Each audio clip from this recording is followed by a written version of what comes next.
हिमाचल प्रदेश के बागवानों से ठगी करने वालों पर कार्रवाई करने वाली सीआईडी की एसआईटी को अब तक की सबसे बड़ी कामयाबी मिली है। एसआईटी ने कोटखाई के रहने वाले एक बड़े जालसाज को मुंबई से गिरफ्तार कर लिया है। इस पर सूबे के 1 दर्जन आड़तियों और बागवानों की करीब 7 करोड़ से ज़्यादा की राशि हड़पने का आरोप है। कहा जा रहा है कि बागवानों और आड़तियों से ठगी करने वाला ये हिमाचल का अब तक का सबसे बड़ा जालसाज है।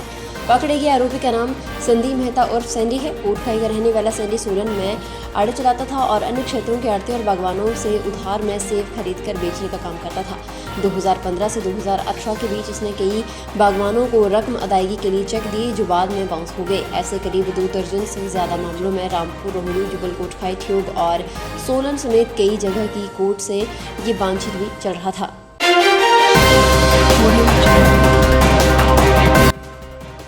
हिमाचल प्रदेश में पहली और दूसरी कक्षा के बच्चों के लिए भी स्कूल खुल गए हैं। सोमवार को पहले दिन स्कूल पहुंचे ननिहालों का शिक्षकों ने कहीं तिलक लगाकर स्वागत किया तो कहीं टॉफियां भी बांटी गई। बच्चों ने भी तोतली जुबान में शिक्षकों को गुड मॉर्निंग कहा। पहली के बच्चों ने पहली बार तो दूसरी कक्षा के विद्यार्थियों ने करीब 2.25 वर्ष बाद स्कूल परिसर में प्रवेश किया।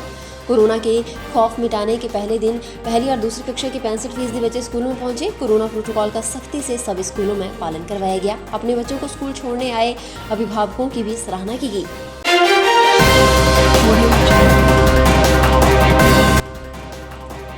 हिमाचल प्रदेश पुलिस के एक प्रवक्ता ने कहा कि पुलिस विभाग ने राज्य में सितंबर और अक्टूबर 2021 के महीनों में लापता व्यक्तियों का पता लगाने के लिए एक विशेष अभियान चलाया है। इस विशेष अभियान के दौरान पुलिस 635 लापता लोगों का पता लगाने में सफल रही है। उन्होंने कहा कि मुख्यमंत्री जयराम ठाकुर ने लापता व्यक्तियों का पता लगाने के लिए हिमाचल प्रदेश पुलिस द्वारा किए गए प्रयासों की सराहना की और पुलिस महानिदेशक संजय कुंडू और उनकी टीम को बधाई दी है। आंकड़ों के अनुसार वर्तमान में हिमाचल प्रदेश में 2010 से 18,577 लापता व्यक्ति हैं। इनमें से अब तक 17,059 व्यक्तियों का पता लगाया जा चुका है। मुख्यमंत्री जयराम ठाकुर 16 नवंबर को 1010.60 करोड़ रुपए की जायका कृषि परियोजना के चरण 2 का शुभारंभ करेंगे। मुख्यमंत्री Jairam Thakur Japan international corporation agency के सहयोग से कार्यान्वित की जाने वाली 1010.60 करोड़ रुपए की हिमाचल प्रदेश फसल विविधीकरण प्रोत्साहन परियोजना के दूसरे चरण को धर्मशाला में 16 नवंबर 2021 यानी कि आज किसानों को समर्पित करेंगे। जायका इंडिया के प्रतिनिधि सईतो मत्सुनोरी भी इस अवसर पर उपस्थित रहेंगे। ये जानकारी देते हुए सचिव कृषि डॉक्टर अजय कुमार शर्मा ने बताया कि जायका सहायता प्राप्त फसल विविधीकरण परियोजना के दूसरे चरण को राज्य के सभी 12 जिलों में लागू किया जाए।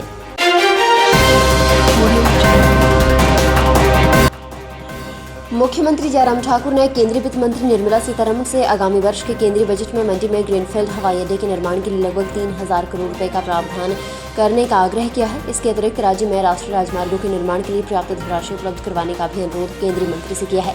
उन्होंने कहा कि भानुपल्ली बिलासपुर रेल लाइन की लागत केंद्र और राज्य सरकारें 75:25 के अनुपात में वहन कर रही हैं। उन्होंने भानुपल्ली बिलासपुर लेह रेलवे लाइन के सामरिक महत्व को ध्यान में रखते हुए केंद्रीय वित्त मंत्री से आग्रह किया है कि इस प्रस्तावित रेलवे लाइन का पूरा खर्च केंद्र वहन करे। केंद्रीय वित्त मंत्री निर्मला सीतारमण ने सोमवार को सभी राज्यों के मुख्यमंत्रियों और वित्त मंत्रियों के साथ एक वर्चुअल बैठक की। सब्सक्राइब करें हमारे YouTube चैनल को और ताज़ा खबरों की नोटिफिकेशन पाने के लिए प्रेस करें बेल आइकन को।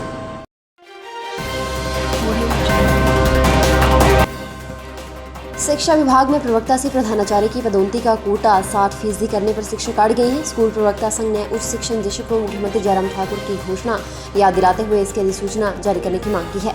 संघ का कहना है कि 19,000 प्रवक्ताओं के लिए मात्र 750 पदोन्नति पद न्याय संगत नहीं है। हिमाचल प्रदेश स्कूल प्रवक्ता संघ की एक बैठक उच्च शिक्षा निदेशक के साथ शिक्षा निदेशालय में हुई है। बैठक में प्रवक्ताओं से प्रधानाचार्य पद के लिए पदोन्नति कोटा 50% से 60% करने के बारे में मुख्य रूप से चर्चा हुई। संघ के अध्यक्ष केसर सिंह ठाकुर ने बताया कि मुख्यमंत्री ने 23 नवंबर 2018 को संघ के पालमपुर अधिवेशन में ये घोषणा की थी।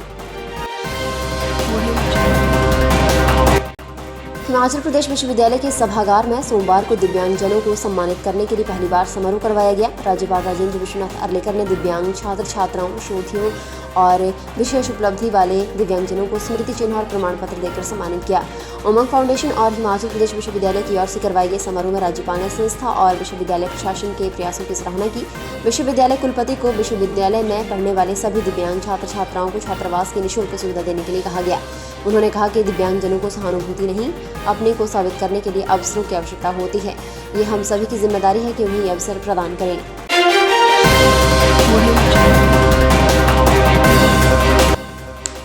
आराध्य देव बिजली महादेव मनाली दौरे के दौरान सोमवार को सिमसा गांव पहुंचे। यहां पुत्र कार्तिकेय से करीब 14 साल बाद भव्य देव मिलन हुआ। पिता पुत्र के इस मिलन के गवाह सैकड़ों लोग बने। जैसे ही आराध्य देव बिजली महादेव सिमसा के देवरे नाली नामक स्थान पर पहुंचे तो कार्तिकेय भी अपने सैकड़ों श्रद्धालुओं और कारकुनों के साथ पिता को लेने के लिए पहुंचे। पूरी मनाली घाटी ढोल नगाड़ों की थाप पर गूंज उठी।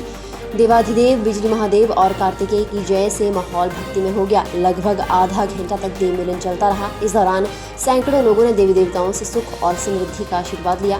देवता बिजली महादेव के कारदार अमरनाथ ने बताया कि सोमवार को सिमसा के देवरी नाली नामक स्थान पर पिता और पुत्र का 14 साल बाद भव्य मिलन हुआ।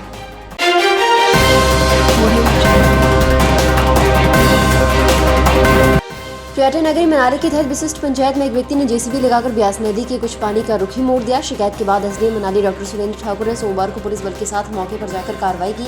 प्रशासन के अनुसार जेसीबी और अन्य मशीन लगाकर किए जा रहे इस खनन के बारे में जब पूछा गया तो बताया गया कि निजी भूमि है। इसके बाद राजस्व और वन विभाग की टीम मौके पर पहुंची और भूमि की डिमार्केशन करवाई गई। डिमार्केशन में भूमि सरकारी पाए जाने के बाद खनन विभाग ने खनन करने वाले पर 1 लाख रुपए का जुर्माना ठोका है। वहीं आगामी कार्रवाई अमल में लाई जा रही है।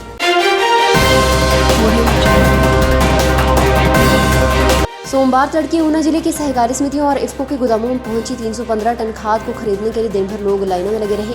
गेहूं की बिजाई में जुटे किसानों को 12-32-16 खाद की कितनी जरूरत थी, ये अंदाजा इस बात से लगाया जा सकता है कि एक ही दिन में टनों के हिसाब से खाद की बिक्री हो गई। हालांकि कुछ इलाकों में सोमवार को खाद की खेप नहीं पहुंची। इफ्को का कहना है कि अभी होशियारपुर से 200 टन की खेप आएगी और जिन केंद्रों में अभी खाद नहीं पहुंची है वहां देर शाम या फिर अगली सुबह गाड़ियां पहुंच जाएंगी। जिले के अधिकतर खाद वितरण केंद्रों में सुबह 7 बजे से 9 बजे तक खाद पहुंच गई है। लोगों को जैसे ही जानकारी मिली केंद्रों में पहुंच गए और लोगों ने खाद खरीदी।